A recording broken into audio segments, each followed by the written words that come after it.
নমস্কাৰ বন্ধু-বান্ধৱীসকল সকলোকে স্বাগতম জনাইছো পুনৰ এটি নতুন ভিডিঅ'লৈ। বন্ধু-বান্ধৱীসকল এই ভিডিঅ'টোত এডিআৰৰ বাবে প্ৰয়োজনীয় কেইটামান এমচিকিউ লৈ আহিছো যিসমূহ এমচিকিউ আপোনালোকৰ বাবে বহুতেই প্ৰয়োজনীয় হ'ব। সেয়েহে আপোনালোকে ভিডিঅ'টো শেষলৈকে চাব আৰু যদি ভিডিঅ'টো চাই ভাল পায় ভিডিঅ'টো এটা লাইক কৰি দিব আৰু চেনেলটো ছাবস্ক্ৰাইব কৰিবলৈ একদমেই নাপাহৰিব। তেন্তে বলক আমি ভিডিঅ'টো আৰম্ভ কৰোঁ। আজিৰ ভিডিঅ'ৰ প্ৰথম কুৱেশ্যন, কটন কলেজ কোন চনত স্থাপন কৰা হৈছিল? শুদ্ধ অপশ্যনটো হৈছে অপশ্যন নম্বৰ চি 1901 চনত। কুৱেশ্যন নম্বৰ 2, বিশ্বকাপ ফুটবল প্ৰতিযোগিতা কেতিয়া আৰম্ভ হৈছিল? শুদ্ধ অপশ্যনটো হৈছে অপশ্যন নম্বৰ এ 1930 1930 চনত বিশ্বকাপ ফুটবল প্ৰতিযোগিতা আৰম্ভ হৈছিল। কুৱেশ্যন নম্বৰ 3, শালস্তম্ভ বংশৰ প্ৰতিষ্ঠাপক কোন আছিল? শুদ্ধ অপশ্যনটো হৈছে অপশ্যন নম্বৰ এ শালস্তম্ভ। কুৱেশ্যন নম্বৰ 4, জয়সাগৰ পুখুৰী কোনে খান্দিছিল? শুদ্ধ অপশ্যনটো হৈছে অপশ্যন নম্বৰ এ ৰুদ্ৰসিংহ। কুৱেশ্যন নম্বৰ 5, অসমৰ প্ৰথমখন চিকিৎসা মহাবিদ্যালয় ক'ত অৱস্থিত? শুদ্ধ অপশ্যনটো হৈছে option number C Dibrugarh.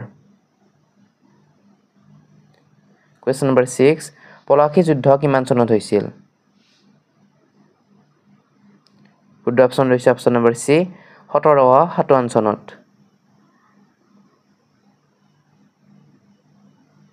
Question number 7, Jorhat সাৰ্বজনিক সভাৰ প্ৰতিষ্ঠাপক কোন আছিল? শুদ্ধ অপশ্যনটো হৈছে option number D Jagannath Baruah. Question number 8, Ugratara মন্দিৰ কোনে নিৰ্মাণ কৰিছিল? শুদ্ধ অপশ্যনটো হৈছে option number A Sivasingha. Question number 9, Kumar Haran কাৰ ৰচনা? শুদ্ধ অপশ্যনটো হৈছে option number D Ananta Kandali. Question number 10, অসমৰ প্ৰথমটো ছপাশাল মিছনাৰীসকলে ক'ত স্থাপন কৰিছিল? শুদ্ধ অপশ্যনটো হৈছে option number B Sivasagar. Question number 11, Bulbul can sing চিনেমাৰ পৰিচালক কোন আছিল? শুদ্ধ অপশ্যনটো হৈছে option number A Rima Das. Question number 12, কিমান চনত বংগৰ পৰা অসমক পৃথক কৰা হয়? অতিকৈ গুৰুত্বপূৰ্ণ প্ৰশ্ন হয়। শুদ্ধ অপশ্যনটো হৈছে অপশ্যন নম্বৰ চি 1874 চনত 1874। কুৱেশ্যন নম্বৰ 13, অসমত কোনটো দিন গড় দিৱস হিচাপে পালন কৰা হয়?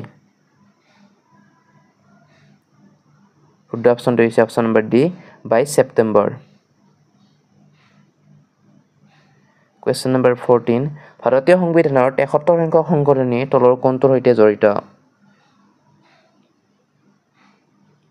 শুদ্ধ অপশ্যনটো হৈছে অপশ্যন নম্বৰ এ পঞ্চায়তী ৰাজ ব্যৱস্থা।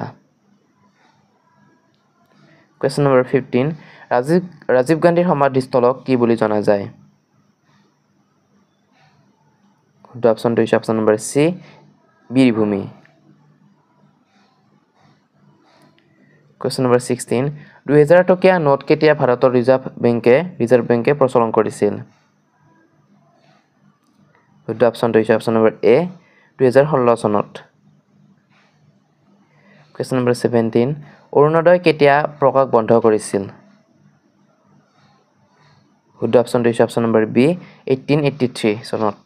1883 চনত অৰুণোদয় প্ৰকাশ বন্ধ কৰিছিল। কুৱেশ্যন নম্বৰ 18, কৰ্ণাটকৰ ৰাজধানী কি? কৰ্ণাটকৰ ৰাজধানী হৈছে বাংগালুৰু। কুৱেশ্যন নম্বৰ 19, লোকমান্য বুলি কাক কোৱা হয়? শুদ্ধ অপশ্যনটো হৈছে option number C Bal Gangadhar Tilak. Bal Gangadhar তিলকক Lokmanya বুলি কোৱা হয়।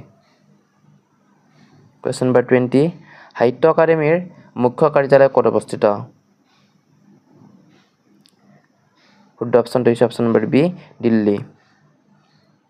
আজিৰ ভিডিঅ'ৰ একেবাৰে লাষ্ট কুৱেশ্যন নম্বৰ 21, অসমৰ একমাত্ৰ চিমেণ্ট কাৰখানাটো ক'ত অৱস্থিত? ইয়াৰ শুদ্ধ অপশ্যনটো আপোনালোকে মোক কমেণ্ট কৰি জনাই দিবলৈ একদমেই নাপাহৰিব।